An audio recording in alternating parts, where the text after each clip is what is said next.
Hi guys, आप सभी लोगों का बीएस एजुकेशन हिंदी साहित्य में स्वागत है।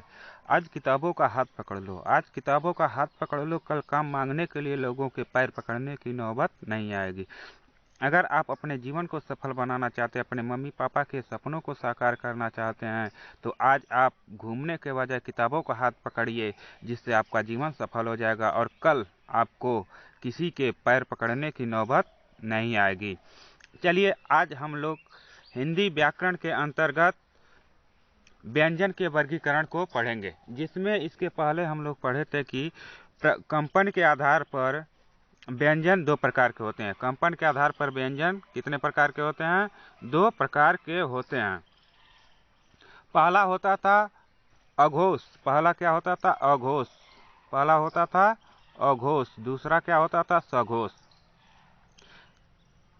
अघोष किसे कहते हैं? जिस व्यंजन के उच्चारण में कंपन उत्पन्न नहीं होता उसे हम अघोष कहते हैं। दूसरा क्या होता है? घोष, जिसे हम सघोष भी कहते हैं।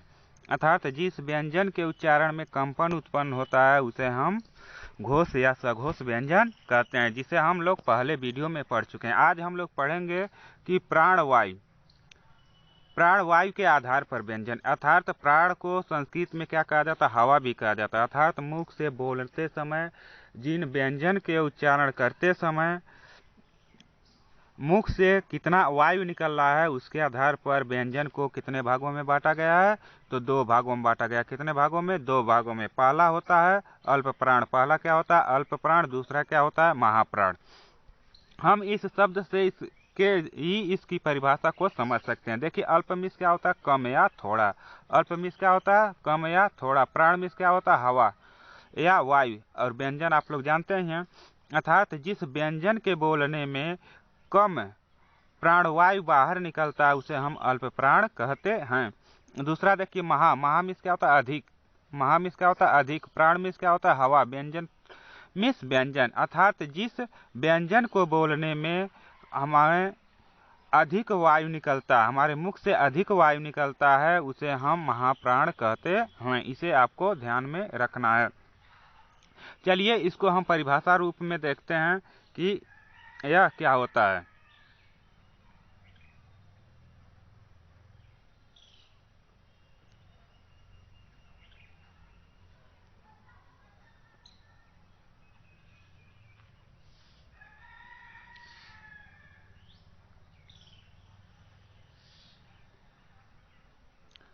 अब यहाँ हम लोग देखेंगे कि अल्प प्राण किसे कहते हैं, यह क्या होता है, ये कितने कितने होते हैं। ठीक है, तो अल्प प्राण परिभाषा देख लीजिए आप लोग। ऐसे व्यंजन जिनके बोलने में या उच्चारण करने में कम समय लगता है और बोलते समय मुख से कम वायु निकलती है, उन्हें हम अल्प प्राण कहते हैं।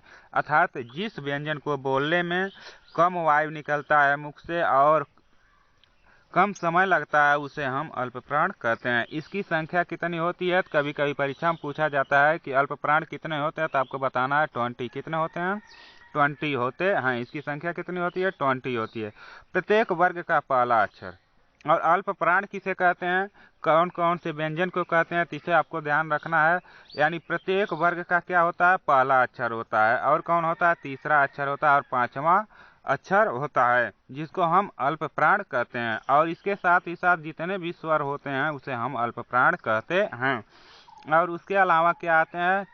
अंतस्थ व्यंजन। अंतस्थ व्यंजन कितने होते हैं? 4 होते हैं। कौन कौन से? य, र, ल, व। इसको भी हम अल्प प्राण कहते हैं। अब जो बच्चे नहीं जान रहे होंगे कि पहला वर्ग क्या होता है, तीसरा वर्ग क्या होता है, उसको हम लोग इस चार्ट के माध्यम से समझेंगे। देखिए, जो उच्चारण के अनुसार व्यंजन को दो भागों में बांटा गया है, तो पहला होता है अल्प प्राण, दूसरा होता है महाप्राण। इतना तो आप लोगों को पता हो गया होगा। अब इसको हम कौन से जानेंगे कि कौन सा अल्प प्राण है, कौन सा महाप्राण है। इसमें देखिए, पहला क्या होता है? पहला वर्ग। यह क्या है? पहला वर्ग। यह क्या है? दूसरा वर्ग। यह क्या है? तीसरा वर्ग। यह क्या है? चौथा वर्ग। यह है पांचवा वर्ग। यह जो 5 वर्ग होते हैं, इसमें पहला वर्ग, तीसरा वर्ग और पांचवा वर्ग, इसको क्या कहते हैं? अल्प प्राण कहेंगे। क्या कहेंगे? अल्प प्राण कहते हैं। यानी आपको ध्यान रखना है कि 1, 3, 5 इसको हम क्या कहेंगे? अल्प प्राण। जैसे पहला में हो गया क हो गया, तीसरा में ग हो गया, पांचवा में क्या हो गया? अंग। इसी तरह से च वर्ग में च, ज, य इसको क्या कहते हैं? अल्प प्राण कहते हैं। ट वर्ग में ट, ड, अड़ इसको क्या कहेंगे? अल्प प्राण। त वर्ग में त, द, न इसे क्या कहेंगे? अल्प प्राण। प वर्ग में प, ब, म इसे क्या कहेंगे? अल्प प्राण। तो इसको आपको ध्यान में रखना है कि 1, 3, 5 को हम क्या कहेंगे? अल्प प्राण कहेंगे। और महाप्राण इसके बाद जो बच रहा है, कौन सा बच रहा है? दूसरा और चौथा बच रहा है। यही बच रहा है ना, दूसरा और चौथा। ठीक है, अर्थात दूसरा और चौथा जो बच रहा है यह क्या होता है? महाप्राण होता है। अगर आपको 1, 3, 5 यानी पहला, तीसरा, पांचवा याद है तो अब महाप्राण आप वैसे भी जान सकते हैं। देखिए कौन कौन सा महाप्राण होगा। ख क्या है? महाप्राण। ग क्या है? महाप्राण। यहाँ देखिए दूसरे च वर्ग में छ और ज यह क्या है? महाप्राण है। ट वर्ग में ठ और ढ यह क्या है? महाप्राण। त वर्ग में थ और ध यह क्या है? महाप्राण है। और प वर्ग में फ और भ यह क्या है? महाप्राण है। इसको आपको ध्यान में रखना है। महाप्राण में कितने आते हैं? दूसरा और चौथा वर्ण। प्रत्येक वर्ग का दूसरा और चौथा वर्ण क्या होते हैं? ये महाप्राण होते हैं। इसे आपको ध्यान में रखना होगा। मैं उम्मीद करता हूं कि आप लोगों को यह समझ में आ गया होगा कि कौन से अल्प प्राण होते हैं, कौन से महाप्राण होते हैं। चलिए अब आगे देखते हैं कि महाप्राण की परिभाषा क्या होती है।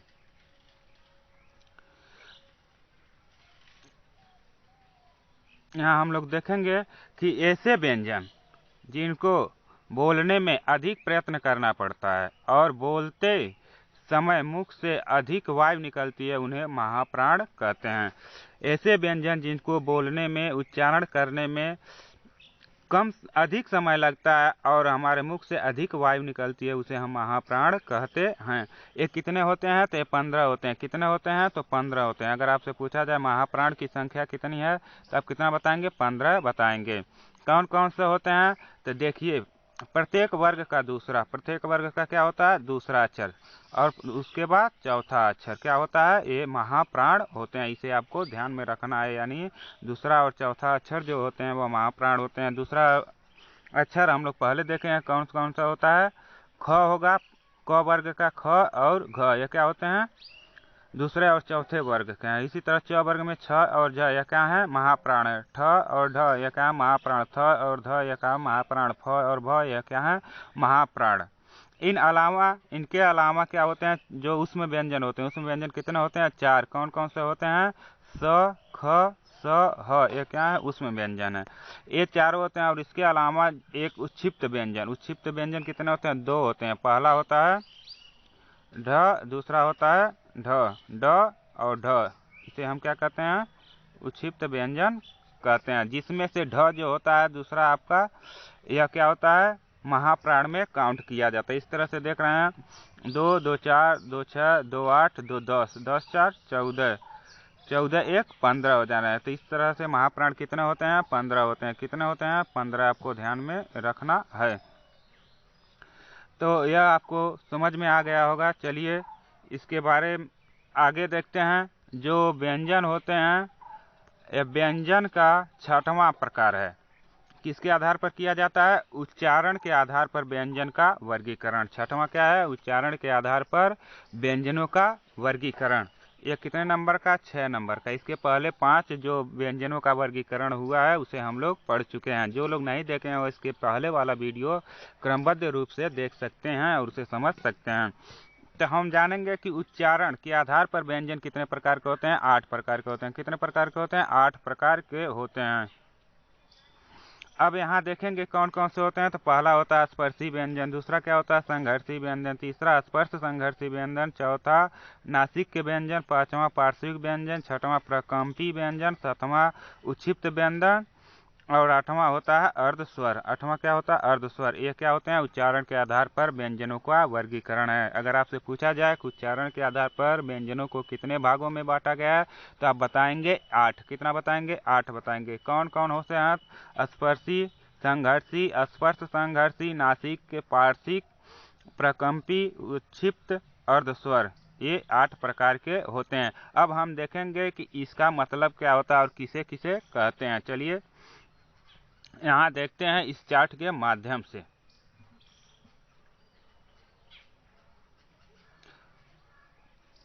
मैं उम्मीद करता हूं कि आप लोग को अच्छे तरह से दिखाई दे रहा होगा। अगर किसी प्रकार का वीडियो में दिक्कत आता है तो आपको कमेंट बॉक्स में ज़रूर बताना है।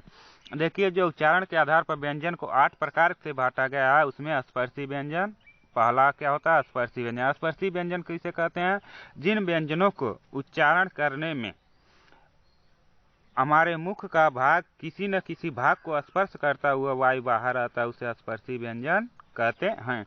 जैसे क वर्ग, क वर्ग क्या होता है, और ट वर्ग, त वर्ग, प वर्ग, ये जो 4 वर्ग होते हैं, इन चारों वर्ग का कौन सा अक्षर? चौथा वर्ग, यानी क, ख, ग, घ, ये 4 वर्ग जो वर्ण जो होते हैं, इसी को हम स्पर्शी व्यंजन करेंगे। यानी क वर्ग का 4 अक्षर, ट वर्ग का 4 वर्ण, त वर्ग का 4 वर्ण और प वर्ग का 4 वर्ग, इसी को हम क्या कहते हैं? स्पर्शी व्यंजन कहते हैं। अब दूसरा आता है संघर्षी व्यंजन। संघर्षी व्यंजन किसे कहते हैं? जिस व्यंजन के बोलने में हमें संघर्ष करना पड़ता है, हमारे मुख में घर्षण होता है, उसे हम संघर्षी व्यंजन कहते हैं। ये कौन कौन से होते हैं? तो उसमें व्यंजन कौन होते हैं? उस व्यंजन हम सभी लोग जानते हैं। उस व्यंजन कितने होते हैं? 4। ये 4 तालबी स, मूर्धन्य स, दांती स, ह, ये चारों जो हैं ये उसमें व्यंजन कहलाते हैं। इसके अलावा ख, फ, ज, यानी यह ख, इसे क्या कहते हैं? जिसे नीचे नुक्ता चिन्ह लगा रहता है, इसको हम क्या कहते हैं? आगत चिन्ह कहते हैं। यह फ भी जिसमें नीचे नुक्ता चिन्ह लगा रहता है, इसे हम क्या कहेंगे? आगत ध्वनि कहेंगे। और ज भी जो होता है जिसमें नीचे क्या होता है? नुक्ता चिन्ह लगा होता है, इसे हम क्या कहते हैं? आगत ध्वनिया कहते हैं। ये सभी 4 उसमें व्यंजन और 3 क्या होते हैं? आगत ध्वनिया, इसको हम क्या कहते हैं? संघर्षी व्यंजन कहते हैं।